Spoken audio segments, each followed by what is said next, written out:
Mana azizlar baqalarimiz pishib chiqdi ya. Buni 190 gradusda 45 minutda 50 minut atrofida pishirdim.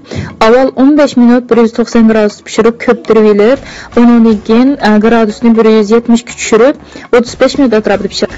Buni ham sovutish taxtasiga o'rib qo'yib sovutimiz.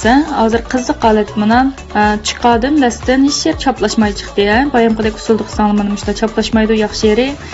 Ko'pish ahvoli qaranglar musholatda. Hamda buni oldiga o'raymiz. Mahalolat qo'yib qo'ysak bo'lmaydi, o'rib oldiga sovutimiz. Mana azizlar buni oldiga o'rib oldik. Ko'pish ahvoli qaranglar. Mana bu qirlarning ko'pishi, qizirish ahvoli teksh qizargani. O'tirni yerib ko'ygan ahvol mana bu. Ko'rdinglarmi? Tesh qizil, ichi musholatda, nayt yeyishlik pishdi ya bu.